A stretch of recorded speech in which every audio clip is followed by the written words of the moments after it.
Hey guys, this is Dawood with AutoMarketplace. I'm here with Abe from NYC Taxi News, and we're here to talk about Abe's new book. And so, Abe, you want to tell us about your new book and what it's about, and what the name of it is, and we'll provide a link, obviously, to for where to buy it and stuff like that. Well, this is the book, and it's Let's Go for a Ride. Okay, this book was put together with stories that I guess I'm not the only one that if they write a book doesn't write it all at once, but there are stories that people are that are amusing for people to read. Okay, of my passengers that I had over the years.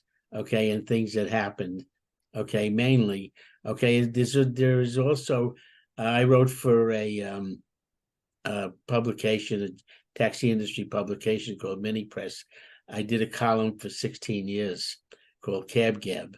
Okay, and just so people have background, because I know a lot of our audience is gonna, we do our podcast. You, me, and Carolyn all do that podcast, but you want to give people a background, like how many years, when did you start in the industry, how many, where you grew up, how many years you did on September.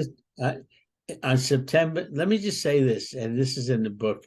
To make a long story short, I was in the U.S. Army. I got drafted into the U.S. Army on my 20th birthday. Okay, it was during the Vietnam War. I thank the Lord, if there is one, that they didn't send me to Vietnam. Okay, it was a horrible experience for anybody, and it was a horrible time to see all of the young men getting killed for what we know now was basically no reason at all. Okay, yep. But right towards the end of my 2 years in the Army, we were assigned to be trained for riot control. Okay, and now if you want to know what that means, is if you know the song by Crosby, Stills and Nash called Ohio. Okay, the U.S. Army went into a college. Is that Kent State? Is that the Kent State right? Yeah. And wound up killing 4 innocent people just for demonstrating, and we were assigned to do that training. This is prior to that, but it was a year after the riots in Chicago. Okay, and I remember saying to myself, I hope they don't send me there, because the last thing I want to do is hold a gun against people that I might be a part of the crowd of if I wasn't in the Army. Okay, because I believed in what they were doing. Okay, but in the training, I was ordered to drive my company commander around in a Jeep. I was a chauffeur.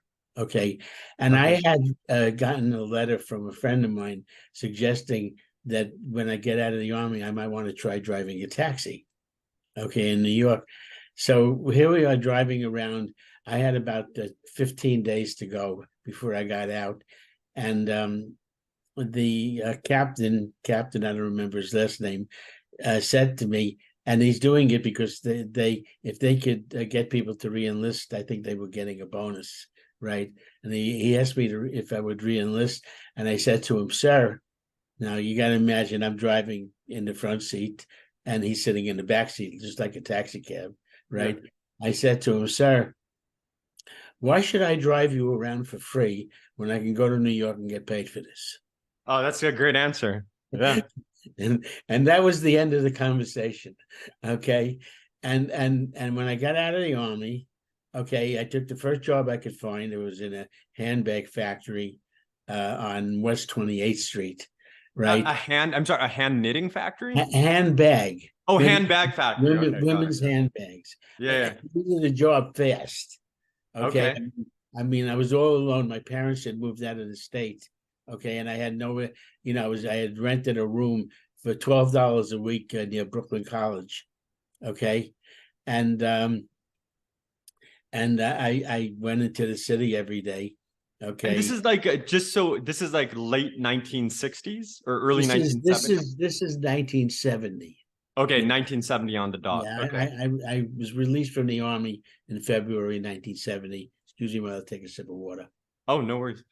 Okay, so you're Mhm. now you're in the you did this kind of a little bit of time in the army. You're driving around the commander. You're back in New York. You're adding, you're working at the handbag factory. So now, how do you transition into the yellow cab industry? What like year is your? What is your first taxi trip? I remember I met a girl Okay, in Greenwich Village.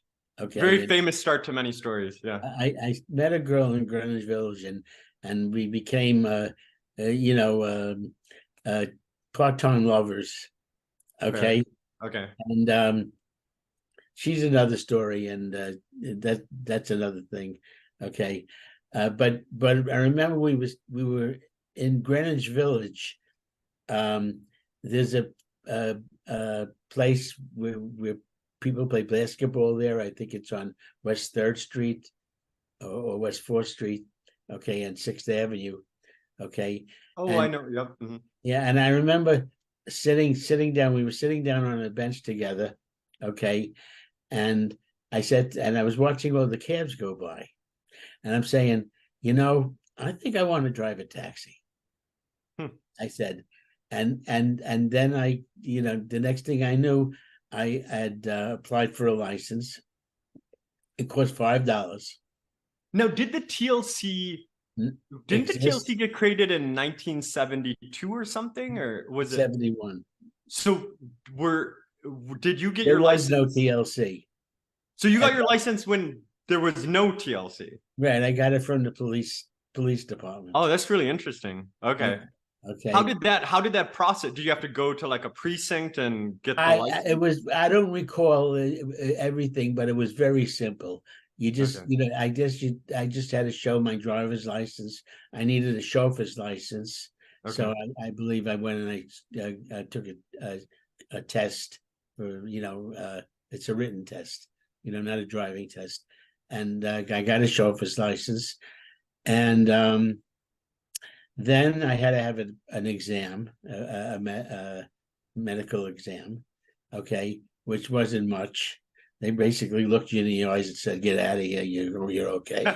Yeah. You can see. You can exactly see straight. I'm sure if nowadays, if you needed a medical test, they would put you in a hospital, keep you there for a month, and make you pay, right? Exactly. Take a blood test, take a DNA test, everything. Exactly. Right, but I don't recall whether whether I was sponsored by this garage or I just walked in the door with my hack license and they hired me immediately. The garage was in Brooklyn, right next door to Brooklyn College, and just off the intersection of Flatbush and Nostrand. Now, back in those days, Yeah. which is really interesting, like 1970s, you lived it. A lot of people saw it in the movies. I mean, wasn't Robert De Niro's Taxi Driver was That was 1976. okay. So you're kind of living. I had my experience by the time that movie was made. So what was the taxi industry like? And just so people like, what was New York like in the 70s? What was being a taxi driver like in the 70s? Well, I'm glad you brought up the movie Taxi Driver. Okay, I don't know of any driver that did what Robert De Niro did in the movie. Yeah. Okay, Yeah. but the background setting of the film, was very real. Okay. Okay. The hook is on the street. Okay. The pimp. The seediness, kind of the griminess, if you will. It was like that until Rudy Giuliani became mayor. So you're saying it was like that throughout because I remember New York went bankrupt in the or was going to go bankrupt in the mid 70s, and the whole country was in a bad economic state through that Right, time. So right. you're saying 1970s through 1980s, it's starting to recover, but until Giuliani in the, I guess, late 80s, early 90s, or when he became. Giuliani, he lost to David Dinkins, um, and then came back and beat him in 1992. Got it. Okay. And Okay. And so what was it like? So you're driving, what was like your first car? Did you have to split the shift? Like how did that all I look? What were I the people I, like? I worked um, the night shift. I would go to work at 4 o'clock and drive until 3, 4 in the morning. And Okay. was that by choice, or is that like give the rookie the night shift sort of Well, dynamic? the funny thing was I liked the job. No, I mean, that's You great. know, Yeah, I, yeah. I found out almost immediately that I want to do this. What did you like about it? Like what was just I talking to liked the people? fact that number one, I didn't have to show up for work if I didn't feel like it. Okay. I liked the contact with the passengers. Okay. The opportunity to have discussions with people I didn't know, back and forth. Okay. That was fun. And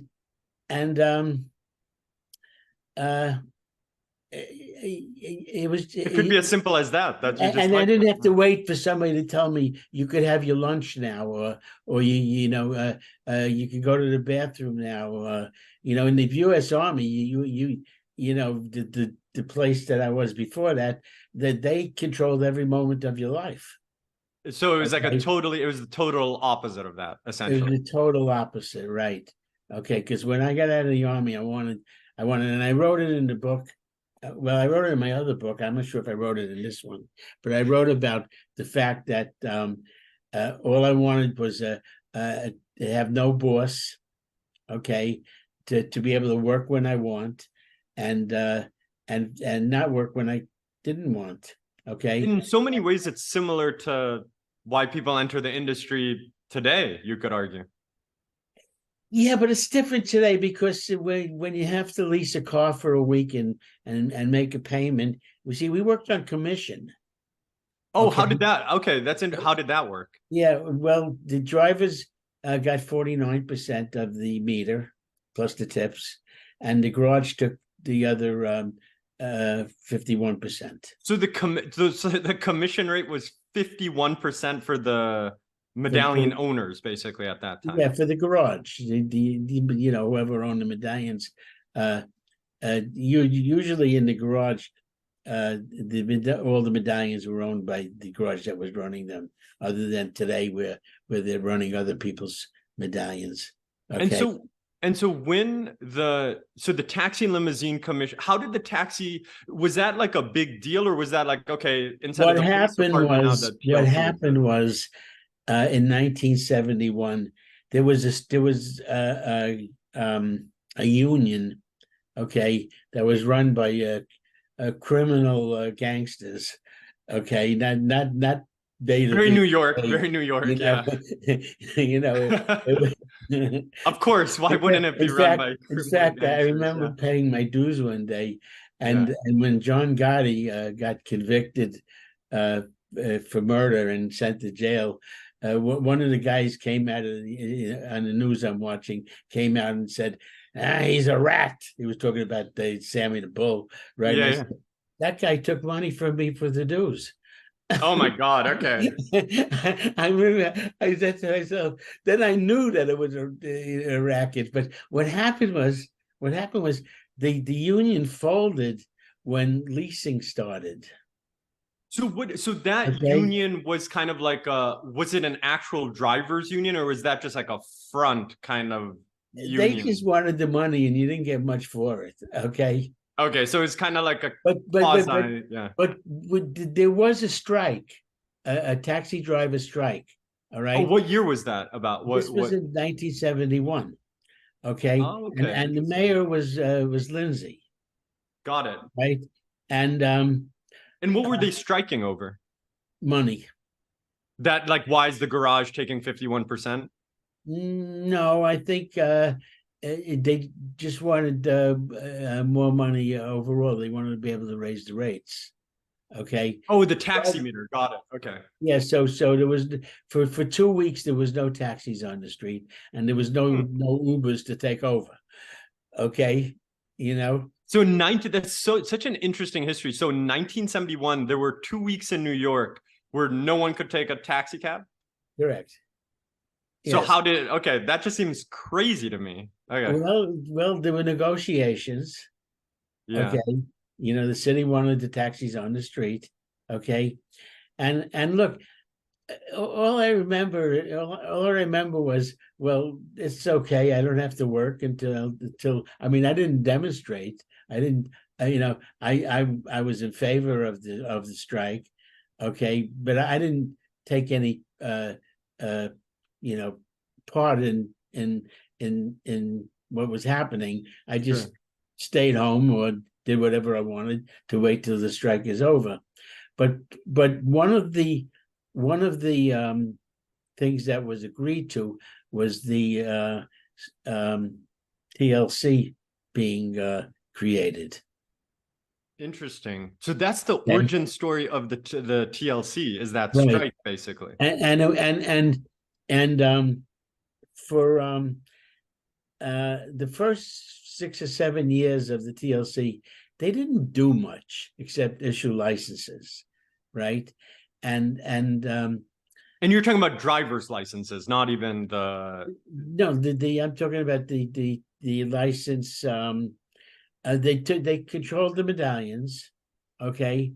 I guess if you wanted to sell a medallion, all right, okay, and they controlled the driver's hat license. So, but back in the 70s, like, what was, there were still about the 13,000-ish, 12,000-ish medallion, kind of that number around. It was 11,787 medallions. Okay. So, okay, that's I love how you know that number was created after the Hess Act in the 1930s. Now the 1930s, I wasn't born yet. Okay. Sure, yeah. But this is the history that I know, and I believe somewhere on the TLC's website are these history lessons. Okay. And that's exactly right. Like, if people don't know, and we spoke about this on the podcast, yourself, Carolyn, and myself, in 1937 there were riots, and yeah, right. Yeah, I mean, I don't know all the history. I just know that the Hess Act was created because there were too many cars on the street, and none of the drivers were making enough money to say, to pay the bills. And you're saying, and basically you're saying the creation of the TLC itself, and this is not going to be on the TLC website, this viewpoint is that there was a strike because the drivers wanted to have the taxi meter go up, and as a part of the negotiation, the creation of the Taxi and Limousine Commission happens. That's the way I saw it. Yes. Okay, at least that's the history from someone who lived it, someone who was a taxi driver back then. And what happened was in the mid 70s, around 75, 76, okay, word was out, hearsay, okay, that the TLC was going to start making rules, okay, rules that the owners weren't going to like. Interesting. Okay. So in panic, they started selling off all the medallions. Okay, that's actually, I want to dig into that a little bit. So what year was that, and like how did that exactly work, that dynamic? That was in the mid 70s. Okay, I don't have my finger exactly when that happened, but the medallions and that's when they started leasing the cars rather than go for the 5149, because guys would take all these rides with no meter, with the meter off. Oh, okay, so it was like gypsy. Yeah. It was like a lot of gypsy cab kind of stuff going on. Let me put it this way: this is what guys would say in the garage. Well, I'll make his money. It's 4 o'clock. I'm going to work. I'll have his money by about 6:30 or 7, and then the rest is mine. And then and the way that works is he just turns off the meter, essentially. And they're just doing gypsy cab work, basically. They even tried having a hot seat where they wired the hot seat where when the passenger sat down, the meter came on. Oh, that's amazing. Okay. and the first thing the drivers would do is rip up the wires. That would, oh my God, that's hilarious. Okay, so then it was a carnival. I mean, really, but still, the passengers in the street were my part was I just liked doing it. And I remember one time, on an average day, if you made $25 for yourself, you had a good night. Okay. You could make that money what was like a good day back then? How much money you making? The rates on the taxis was something like 25 cents to get in and 5 cents every fifth of a mile. That's just those numbers are just unthinkable now. But the economy was such, that was enough money to live on. Yeah, okay. No, with inflation and everything that's gone on since. Okay. This is probably going to be in your book. What were kind of some of the stories in those early days that you remember that's in your book? My stories I started writing when I was writing for the mini press, and that didn't happen until the 1990s. Okay, what happened was I picked up somebody on 3rd Avenue and 93rd Street, right, and took him to JFK Airport, and I had a good knack for this story is in the book. It's called How I Became a Star. Okay. Okay. All right, and we were going to JFK, and he kept the conversation was from the moment he got in the car until we got to JFK. So we spoke for about an hour. Okay. And I didn't know it, but he was auditioning me for MTV's Real World. Oh, so okay, interesting. Okay. But I didn't know it at the time. I just figured, we're just having a conversation. You're just having a conversation, yeah. Yeah. And towards the end of the ride, I asked him what he did for a living. And he said, well, I'm in film production, and currently I'm working with MTV. And I said, well, do you ever need a taxi to do a video? And he said, I might, I'm thinking about it. And he took my information, right? I dropped him off at JFK and rode out of the airport and forgot he was alive. Because because that's just another guy. Yeah, exactly. Yeah, sure. The guy's going to call me, right? Yeah. 6 months later, right? 6 months later, I got home about 5 o'clock in the morning after working a night shift, and there was a message for me from somebody that they want to know if I'm available with my taxi on Sunday, right? And I'm wondering who could have called me, because I don't give out my number to people to call me for rides. Yeah. Okay. Take another sip of water here. Okay. No worries. No. This is such a great story. And just the real world, for people don't know, even it's like, it was kind of like this phenomenon of, it's kind of like the first taste of reality TV on American television. Yeah, I guess you could say that. So, so I went to bed.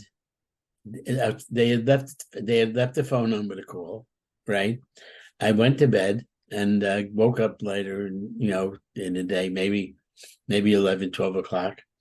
And I called the number, and now this is before smartphones. This was before cell phones. This was before the answering machines. Well, there was answering machines. Yeah. There was answering. Okay. And I get a message. You've reached MTV's Real World. Please leave your name and number, and we'll get back to you.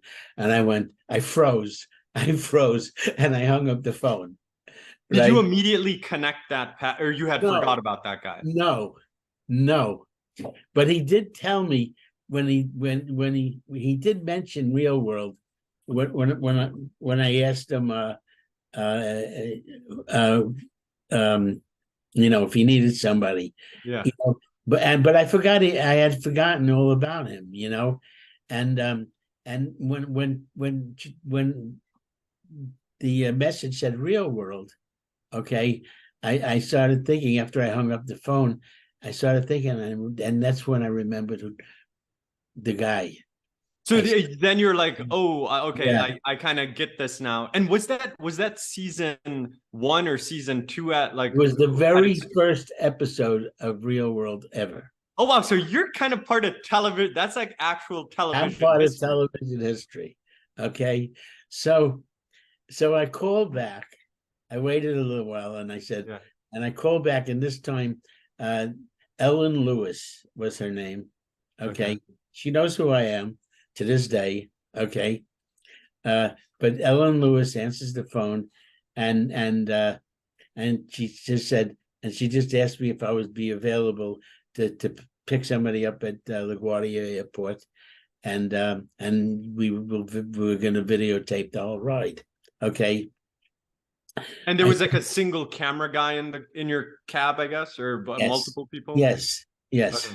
Okay.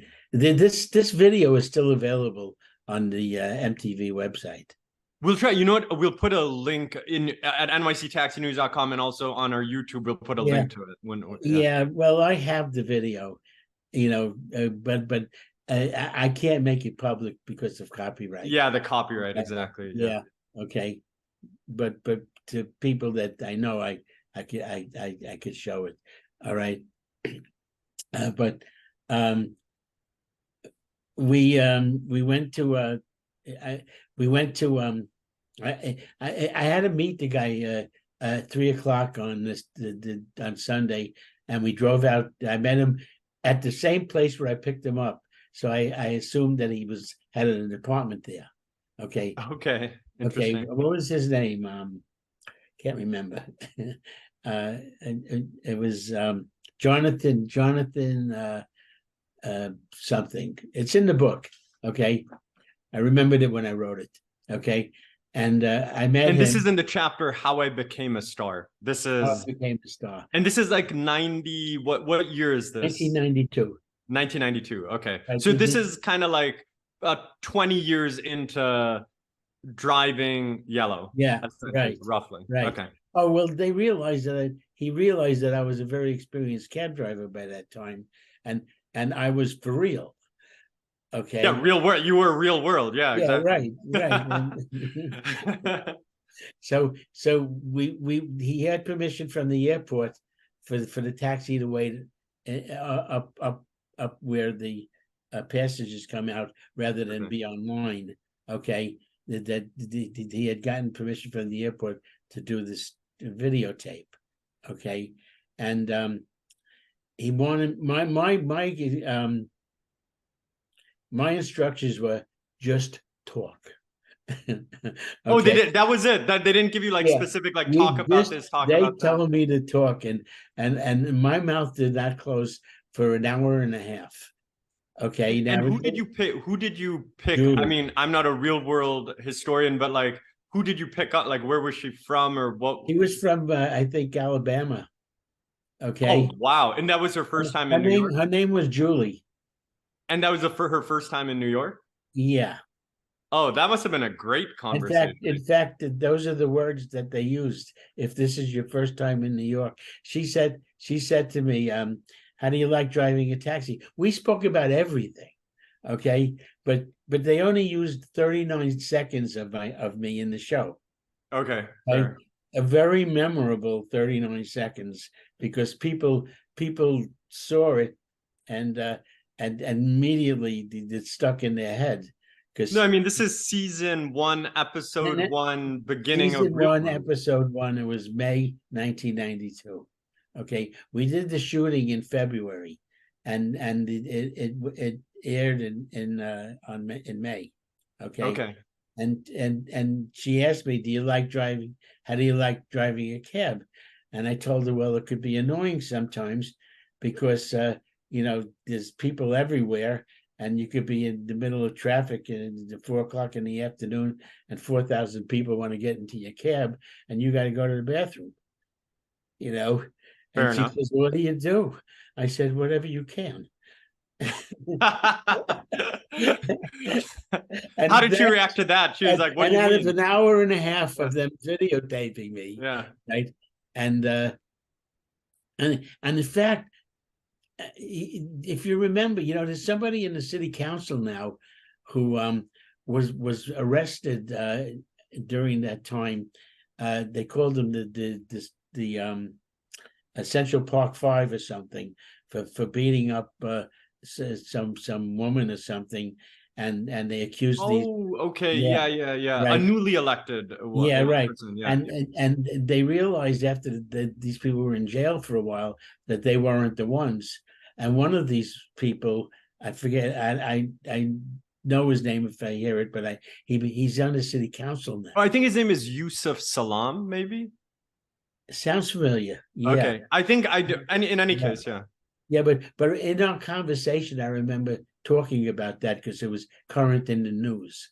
Oh, wow. Okay. So interesting. Okay. I also did some lip singing to Johnny Maestro and the Crest 16 Candles. You gave her the ride of her lifetime. I gave her the ride of her life. Right? Welcome to New York. Yeah. Yeah. I got paid for this. Okay. Okay, well, that's good.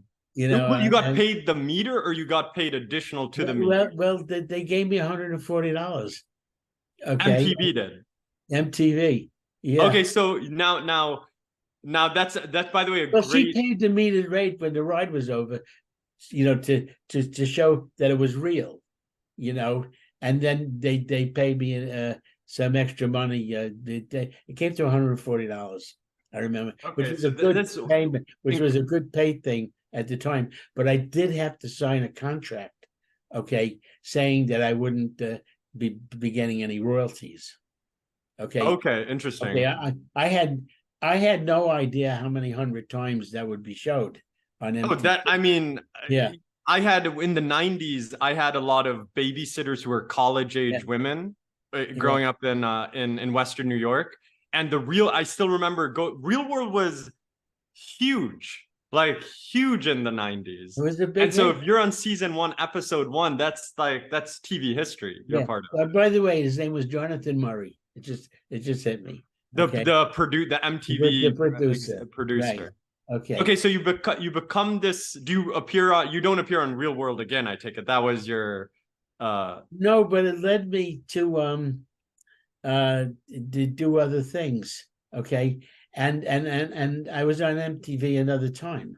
Oh, you were MTV again? Okay. Yeah, because I can do a Rubik's Cube in 3 minutes. Okay, is that just a skill you have? Yes. I learned how to do it. I learned it. I didn't figure out how to do it. I learned it from a book, and I have my cube right here, right now. Okay, I don't want to put you on the spot. No, I'm not going to do it now. I'm not going to do it now, but you can see that it's all done because I try to do it once a day. So that's incredible, by the way. So they called you again, or how did they know remember. this talent? I think I started looking for I called Ellen Lewis after this was all over, and then she told me, "You were great, Abe," she said, and then she told me when to watch for it on the air, and I said, "How do I get to do more of this?" I asked her, and she said, "Well, there was a newspaper at the time where auditions were listed, so." Okay. So I think the name of the show was why can't I remember names? But it was on MTV though. Yeah. Okay. Yeah, it was. Yeah. Well, it was like an MTV variety show kind of thing. Yeah, it was a variety show, and I can't remember the name, even though I know it. If you let me look at my other computer. Because I know the name of the show. when you reach my age 76, you forget words. Well, that's okay. I mean, that's okay, even if you don't remember it. But it was an MTV variety show, and we can even, if you can't find it immediately, we can put it in the description later on. Well, if you forget, Oddville was the name of the show. Okay, so you were on this. So you were on this show called Oddville, and right. They were looking for people to do odd things, and I told them I could do a Rubik's Cube in 3 minutes, and they put me on. And the first time they put me on Oddsville, they kept talking to me while I was doing it, because I'm not a fast guy. There's a lot of people that do the Rubik's Cube, and there's one nut on YouTube that says he could do it in 4 seconds, and I say that I want to see. No, I don't even conceptually. I don't even understand how. Honestly, I don't even understand how 3 minutes is possible, let alone 4 seconds. Like I don't even understand. Well, 3 minutes is when I'm in top shape. Okay, but I say to people, don't rush me. I can do it. And usually it takes me about 6 or 7 minutes. So when you went on the show, you were kind of annoyed that, okay, I want to do this thing, and you're kind of making me, pat my head and rub my stomach at the same time, sort of thing, while I just want to... Right. They were talking to me, asking me about Real World. The guy was saying to me, this isn't the first time you were on MTV, right?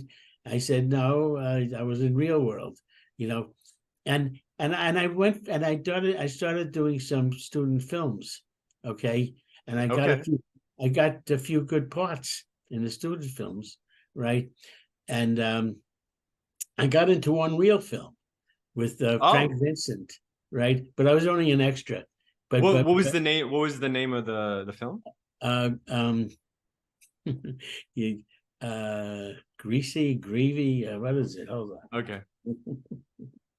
And you were like, what were you doing while you look for it? What were you? And by the way, if you can't find, I didn't mean to put you on the spot again. But what were you? You were kind of in the background, waiting in a line or something like that. Yeah, sort of. Grind. Oh, that's a great name. Okay, okay. There's another film with that name that's more recent, but this was in 1994. or so. The name of the film was Grind. So everybody knows who Frank Vincent is. Do you? I've heard of the I've heard of the name. Vincent, I'm not an expert on Frank. If you saw the film with Robert De Niro, can't remember that one either. Well, he did a lot of films, to be fair. Yeah, but this is the one where he was with Joe Pesci and Goodfellas. Yeah, Goodfellas, right? Okay. Yeah, well, Frank Vincent is the guy that they had in the trunk of the car, and they were stabbing him. Oh, okay. I mean, that's okay. Now I know what you're talking about. And Frank Vincent was in this film, right? Okay. And the way you do these films is you get more time sitting at the donut table than actually doing the film, right? It's not as good. It's not as glad. It's kind of like a 6-hour ordeal for like a minute on camera. Yeah, because they have to keep rearranging the cameras, and the director says this and that, right? And so Frank Vincent asked me how much are they paying you, right? Oh, and Frank Vincent asked you how much are they paying you? Yeah, and I said to him, "Well, I get to rub elbows with you." I said to him, and he goes, "They ain't paying you." He says to me, he got angry, and I. He got angry by that answer that you gave him? No, not at me, at them. That they pay you at all? Where did they get the nerve to put me in a film where I'm not getting paid? Okay. Oh, you were not getting paid? Not getting paid because I wasn't in SAG. Oh my goodness. Okay. Okay. Anyway, I did a bunch of stuff. Okay. And after a while, I realized that this business is it's not all that is made out to be. That for every actor that makes it big, there's about 100,000 actors that that don't.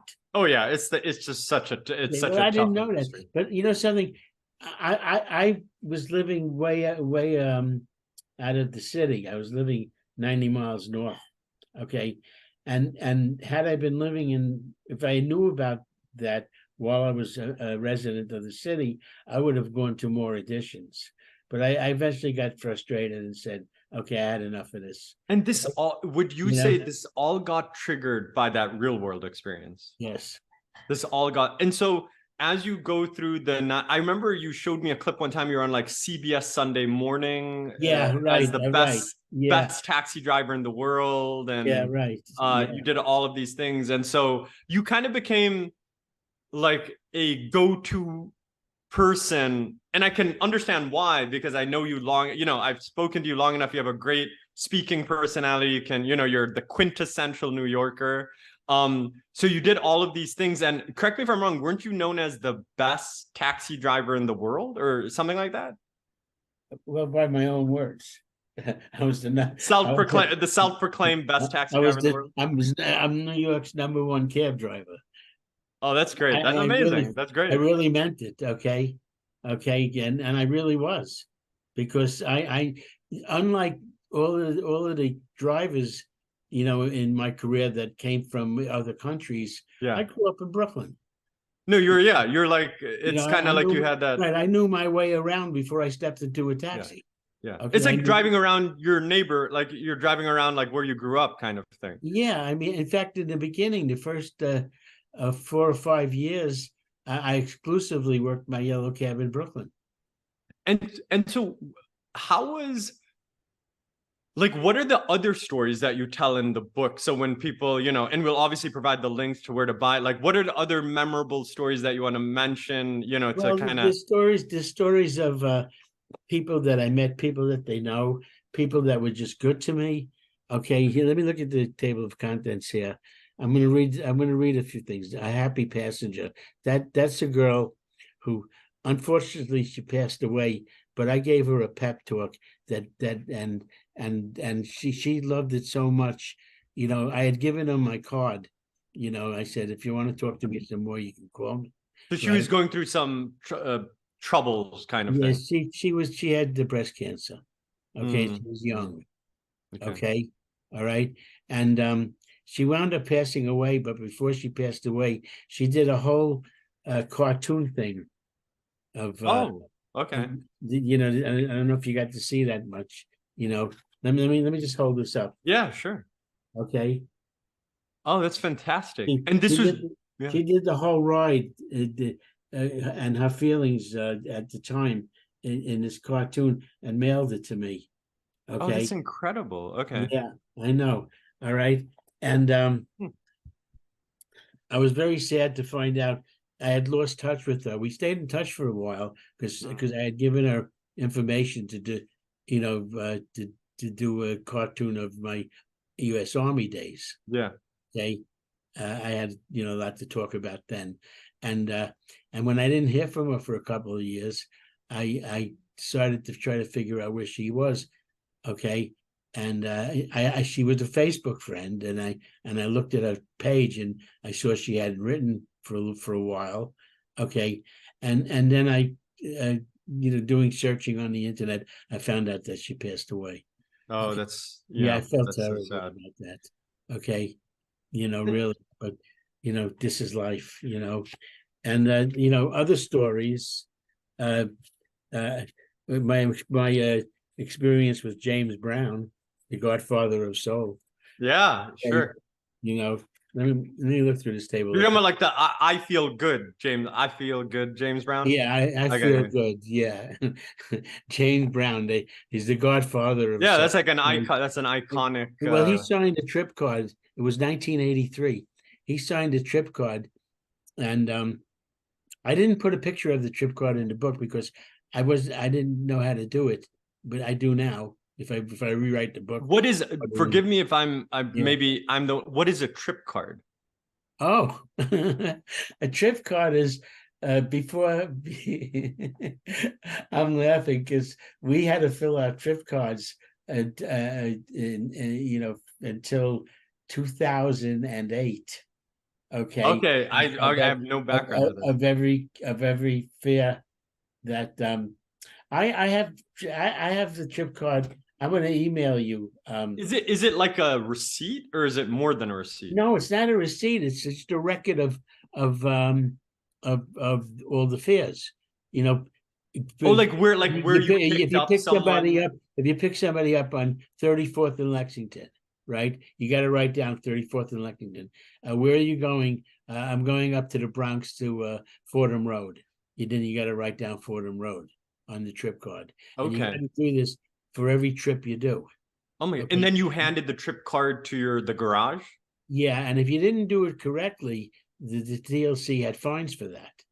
Wow. Okay. And this was Okay. all the way to 2008? Yeah, when it became electronic. Okay, which I think Right. everybody probably When celebrated. they could Yeah, do it with GPS. got it. And Okay. Abe, when did you drive into, like, when was your last trip? My first trip was September 20th, 1970, and my last trip was November 25th, 2012. So a good 42 years, let's say, you Yeah, drove right, the yellow right. cab. And so Yeah, you in this book, which is it's only about 165 pages, I think. only 165 pages. Yeah.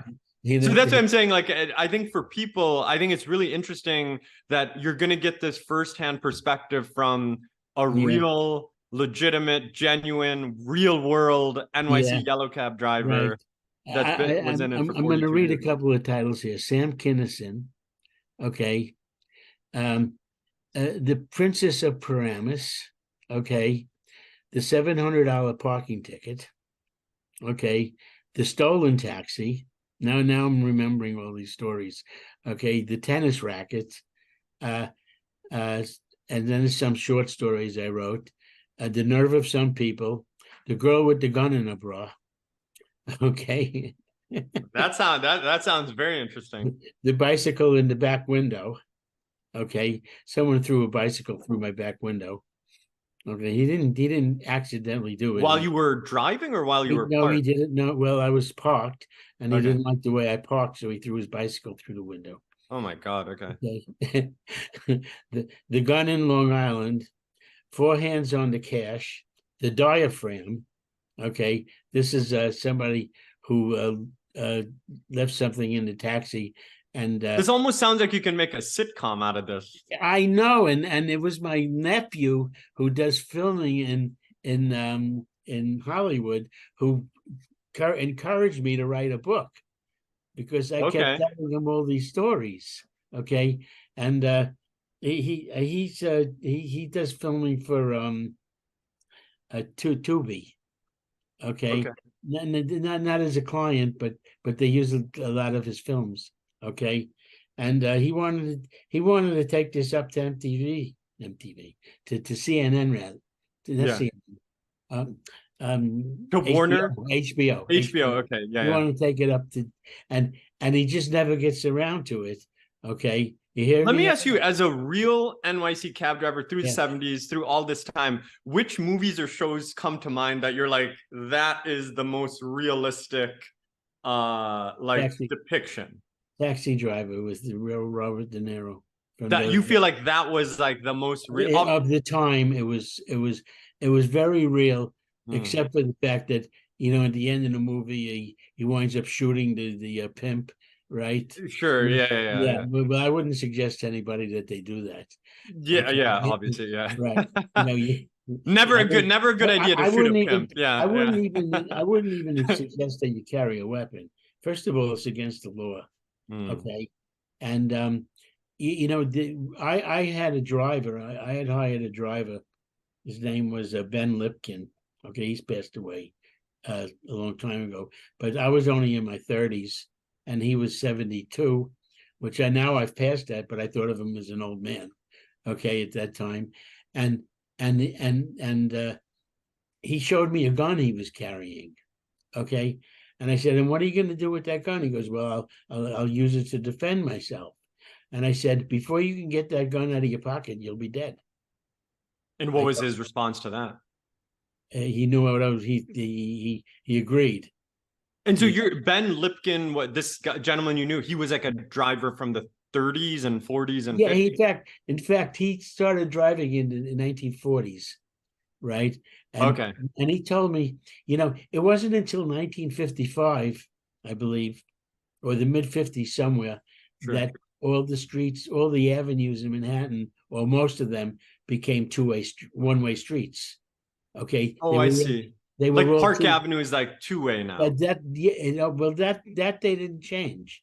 Okay, Oh, I see what you're saying. You're saying yeah, every street had like a two-way street yeah, versus a one. right, Okay, right. got it. And I was too young in the 1950s to be aware. I remember reading about it or hearing it on the news, but that's when they decided to make all the streets one way either way. Yeah, The yeah. For First Avenue, traffic flow or First whatever. Avenue going north and Second Avenue going south. Yeah. And he said on Fifth Avenue, they had the police sat up in something high or off the middle of the road. And I said to him, well, why are they sitting up there? And he said, they changed the lights. Oh, okay, okay. Okay, got like with like a lever Yeah, or right. whatever. Yeah. I mean, even as old as I am now, I was kind of young when he told me that, and I said they had to change the lights, and he said, yeah. Did they kind of like he probably, I mean, he could hold up traffic or let traffic go, and he had a lot of I mean, it's kind of like that's so interesting. Like you don't even think about that. But so Yeah. that's so interesting. So if you had to describe like the industry to like, let's say there's the new generation is like Uber drivers or yellow cab drivers or stuff like Right. that in New York. We've covered it in the podcast and we're continue to cover it. I just want to hit on this point about this gun point where it's kind of on the national news that crime is getting bad and like crazy stuff is happening. I know, and What do you suggest to people? I wouldn't be surprised if there are some taxi drivers or livery drivers, or whatever they drive, and picking up people. Okay, I wouldn't be surprised if some of them are carrying weapons. Okay, and my advice would be don't.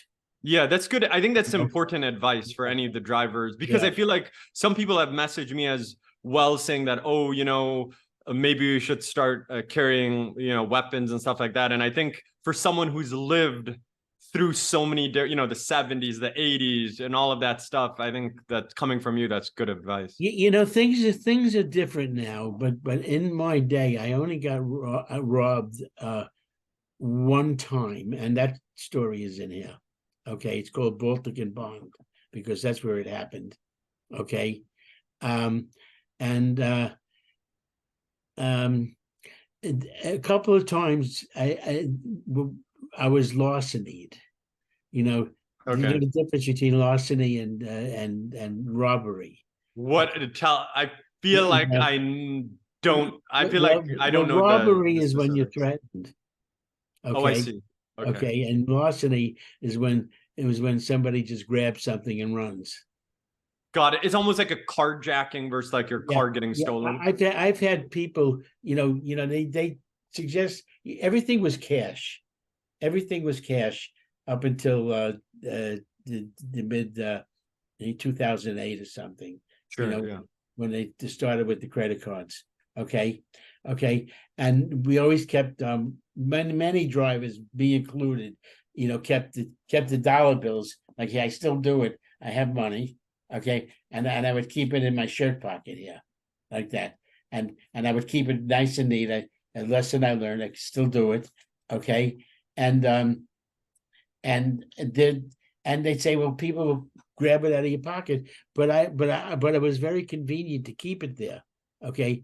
So a couple of times I got larceny or that way. But there was one time I had, and this story is in there too. I was sitting in front of Penn Station, putting some money away, holding it like this, when all of a sudden there's four hands on the money. Okay. Oh my God. Okay. Oh my God. Right. This was in front of Penn Station on 8th Avenue. And was there a bit of a tug of war? They just was there. We were tugging back and forth, but after a couple of moments, I decided to let it go. I said, "Let him have it. This guy might shoot you." I think that's in all serious. I think that's such an important Yeah. thing to say right now, because I think I think you're right, given where things are going. That's like history's going to repeat itself, given the crime and stuff going on in the city now, Yeah, I know. where it's important to hear what you're saying. What do you hope people get out of the book, whether it's drivers or people who love New York or just like are interested by taxi industry? Like, They what do you get to want? know what it's like to be a cab driver. You know, if you ever wonder what is it like, and a lot of people do, because I know that because they're always asking me what it's like when I'm driving. Okay. And by the way, I just want to say about the four hands on the money. He took the money and ran, Yeah. and less than 10 seconds later, somebody jumped in the back seat of my cab and said, "Take me to 85th in New York." Okay. And there I am, shocked. Yeah, like adrenaline, like just adrenaline rush, and yeah. And I'm saying, and I start telling them the story, and it's like, oh, well, that's okay. You know, see if we're sorry to hear that. You know, and it's like, this is New York. It's like, Whatever. Yeah. problem. That's not our problem. Exactly. Our Can you problem get to the destination? We got to get to 87th in Yeah. New York. You know, it's really, look, too busy to care. I want to say something. Okay. I have a friend that goes back to grade school with me. Okay. Junior high school, and he's read my books, right? And I have another book. I just want to show you this. And one. by the way, we'll provide links for. I know you're going to put it on nyctaxinews.com, but this when other we put book, on right? And he said, "Oh, Abe, could you hold that a little bit higher?" Sorry. Yeah. Okay, The Life of a Kid from Brooklyn. Okay. Right. Okay. And he wrote me on Facebook, a text message, right? He said, "Abe, I just read your books, and then we're the same age, right? Because we know each other since school, right?" He said, "I just read your books, and it tells me what a boring life I had." But he grew. Oh, okay. A boring life versus you. In other words, your life was so exciting, Abe, that my life I'm thinking that my whole life was boring. Well, maybe okay. Well, maybe to make him feel better, maybe you had a particularly exciting life, and he had like normally a good life. He just had a normal life. He went to work every day, went home every night, fought with his wife, probably, and then didn't have a lot of fun, But I managed to have a lot of fun in my life, like I'm having right now, just making this video. This is everything. You have to be active. That's how you stay young. Okay, that's how you feel young. All right. Do you miss? Interesting question. Do you miss driving at all, or you were done with it in 2012? You were like, I'm done. I miss it in my mind, but I know I don't want to do it anymore. Okay, all right. I mean, look, I enjoyed. There was only 2 times that I didn't enjoy it. Either I was too hungry, to drive, and somebody was in the car, or I desperately had to go to the bathroom and somebody was in the car, or I was stuck in traffic and I couldn't get to go to the bathroom. I mean, I don't want to get into some of the things that it led to, but there were no bathrooms for drivers in the city. I feel like that's still an issue today. Like a lot of people complain. Yeah. And I had my spots, where I knew I could park and pull over and pee in the street. Okay. And I didn't write any of them, but I could, and I don't know what the streets are like now. They're different now with all the bus lanes and the bike lanes, but all those streets were wide open. And I had pretty much anywhere I was in Manhattan, where the problem really is, because it's not much in Queens. There's always a McDonald's you could pull into, or a Burger King. Sure. Okay. Yeah. But in Manhattan, you gotta have spots. You got to have your spots. You had a mental map, like, okay, I had a mental map of what street I could pull over and pee.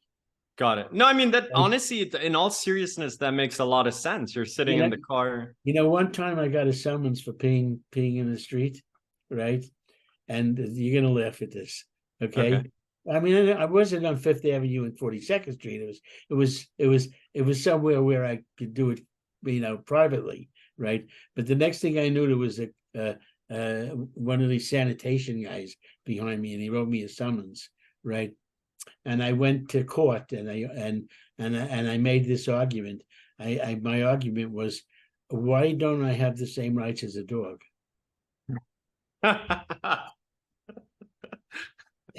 I mean, that's a what did they say to you? And the guy said to me, well, you're right, but that'll cost you $75.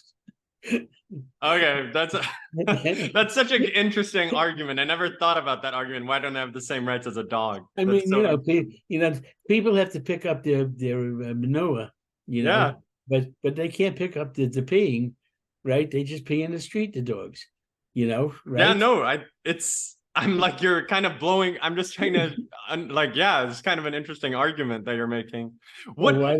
why don't I have the same rights as a dog? Yeah, I feel like that's such a memorable line. I think you have another line, Abe, that you just got.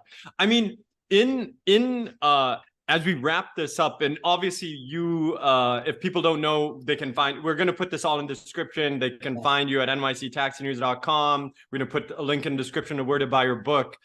The last question I want to ask you, and I'll give you the last word, is that what do you see as the future of the New York City taxi industry? I mean, I'm sure there's a lot, and we'll talk about it more, but where do you think this is all going? You think it's going to be self-driving? The only real taxis in New York City are yellow.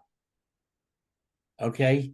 And I only hope and pray that someday, the rotten things that they did to make yellow taxis and not what they were, will somehow reverse itself. Okay.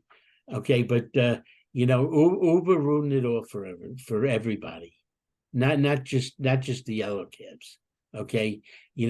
And I don't know why they allowed it, or I could surmise why they allowed it, except I don't know who to exactly. I wouldn't mention names in public, of who I think took the bribes. Okay, but money talks. I know it's so true in many ways, and I think and I'm not going to make accusations at this corruption, but in my mind, I know all that has done it. You get honestly, being a New Yorker, as long as you have you get a sixth sense of these things. Well, I'll just say one thing. One man who said it himself was Mike Bloomberg, who said, and it's on record, okay. And if you go on, if you put this into a search, you'll find it. I'm going to destroy your fucking industry, he said. Okay. Oh, I think I know. You're referring to what he said to the Friedman, Gene Friedman. Right. Yeah. Right. Okay. And then he said, "Did I say that?" Well, it hasn't been taken offline yet. Okay, but the Atlantic magazine posted a story. Okay, and if you Google search that, you'll read it. Okay, it's still in the record. And the lives that were ruined, okay, such as my own, somehow I'm surviving. Okay, but it denied me all that I worked for 50 years. And I think that's, and I think, and for the people who are watching this should know that, you are reporting on the industry. I can't think of a better, you're probably more on top of the industry than anyone I know. So people should know that it's not that you wrote this one-off book and then that's it. You're covering this industry every single day at nyctaxinews.com, and we'll provide a link. And then you, myself, and Carolyn, we host a podcast every once in a while. And you've been doing that even before, I was doing it. So I also want to make sure people know that this is not like just a book you wrote and then you're sailing off into the sunset. You're still very much covering this industry and all the going-ons, of what's happening. I'm still a part of it. I still own a medallion. Exactly. Okay. So people should know that. People should know that Yeah. this isn't like, you're out of the game and, you're still very much in it. And Yeah. so, yeah. So I'll give you the last word. And, talking with you, Abe, I can understand why the MTV guy chose you. We can go on for hours and hours and hours, but Right. we'll post a link to the book and everything. And do you just want to show people the book, the title, just to remind them? Well, let's go for a ride. Yeah, let's go for a ride. Exactly. And so we'll post, and where can you buy it, Abe? Like, where can people find this, and where can people find you? Well, I have a link on the message board in NYC Taxi News. Okay. I'll put another link down, but Barnes and Noble it sells the paperbacks. Okay, great. So if you go to Barnes and Noble's website and just type in either the title of the book or my name, okay, there are other publications, I think, with the same name. Okay. Got it. Okay, just type in my name, Abe Mittleman, and my TTLEMAN, and both my books will come up. Okay. Got it.